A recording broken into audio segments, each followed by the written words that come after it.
bertanya, tuan-tuan bila sebut JDT, tuan-tuan faham apa? Orang akan sebut Johor Darul Ta'zim. Malam ni jom kita cerita sejarah. JDT bukan singkatan untuk Johor Darul Ta'zim, tapi JDT singkatan dari segi sejarahnya adalah Johor Dengkis Tepuk. Ramai orang ketawa ya. Siapa Dengkis dan siapa Tepuk? Di belakang ini ada logo emblem negeri Johor Darul Ta'zim. Ada logo negeri Johor. Logo negeri Johor ada dua harimau. Ini harimau bukan JKR suka-suka lukis punya. Harimau yang kiri namanya Dengkis. Harimau yang kanan namanya Tepuk. Tepuk itu tempang, kakinya ada 3. Nanti balik, tengok yang di sebelah kanan, ada 3 saja jarinya. Itu bukan JKR saja lukis tu, ada sebab. Kenapakah negeri Johor emblemnya gambar harimau? Ini yang dipanggil harimau selatan.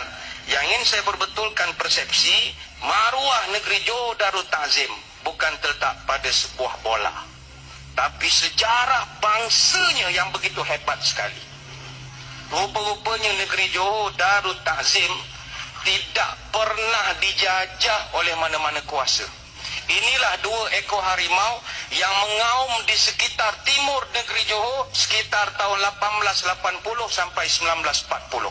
Bahkan kata orang tua-tua di Kota Tinggi, masih ada lagi harimau itu. Siapa yang berani pergilah cari. Sebab itu berapa banyak bangunan dan istana yang dibina di Johor antara tahun 1880 sampai 1900, jangan heran, atas simen-simen yang itu kita boleh nampak tapak kaki harimau. Why? Kerana Johor adalah negeri yang dijaga oleh harimau ini. Bukan khurafat tapi sejarah. Itu sebab sejarah membuktikan negeri Johor adalah antara negeri yang paling disegani oleh kerajaan British. Bayangkan almarhum Sultan Sir Abu Bakar Ibni almarhum Temenggung Daing Ibrahim Seri Maharaja Johor adalah Raja Melayu pertama di tanah Melayu ini yang berani berangkat ke England pada 22 Mac 1866.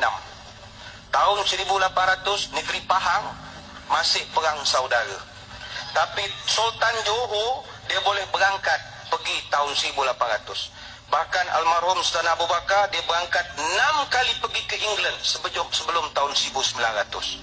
Dia pernah bukan sekadar pergi England, dia boleh berangkat pergi Itali, Perancis, Rusia, Switzerland, Mesir, Greece, Turki.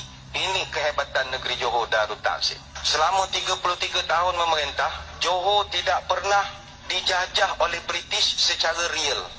Itu sebab Johor adalah negeri Melayu terakhir dalam Persekutuan Tanah Melayu yang terima penasihat British paling akhir tahun 1910. Maka kekal Johor sebagai negeri Melayu tak bersekutu.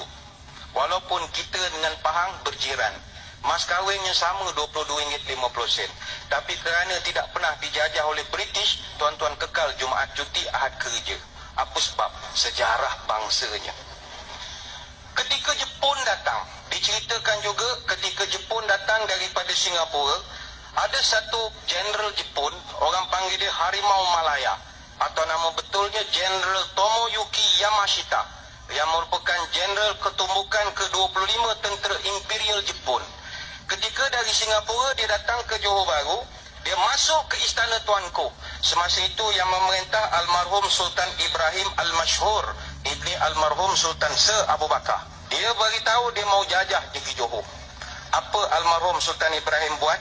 Dia bawa keluar satu darjah kebesaran Jepun, namanya The Grand Cordon of the Order of the Rising Sun, yang almarhum terima pada tahun 1934 dari Maharaja Jepun sendiri.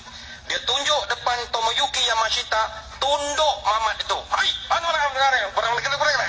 Cancel dia jajah Johor. Dia meluang masuk Pahang aja. Sebab itulah, wahai anak-anak Johor sekalian, kebanggaan kita, sejarah kita, bukan kerana bola itu, sejarah bangsa kita. Itu sebab Majlis Raja-Raja Melayu berkenan dan sepakat untuk nak memilih almarhum Sultan Ibrahim Al-Mashhur sebagai Yang di-Pertuan Agong pertama. Tapi baginda tolak. Apa sebab? 1957 Johor Bahru lebih moden bandingan Kuala Lumpur. Apa barang duduk Kuala Lumpur? Baik duduk JP. Takdirlah tuanku menerima, nescaya duit dalam wallet kita malam ni bukan gambar Sultan Negeri Sembilan, tapi Sultan Johor. Inilah yang orang Johor kena bangga. Sebab itu JDT bukan sekadar Johor Darul Ta'zim, tetapi Johor Dengkis dan Tepuk. Carilah sendiri sejarah Dengkis dan Tepuk. Tanyalah kepada orang tua-tua ini. Harimau Selatan, yalah, tapi harimau juga gajah besar lagi. Tak boleh nak buat apa lagi. Jadi tengoklah, sama ada Marcos Antonio Elias Santos boleh sekat atau tidak Dixon Wakame Kabuki. Ataupun boleh tidak Jorge Pereira Diaz melepasi kubu kental gajah Damion Stewart. Kita doakanlah sama-sama. Mudah-mudahan. Bila cerita tentang hijrah dan kaitkan dengan bola, selesai. Bab JDT selesai.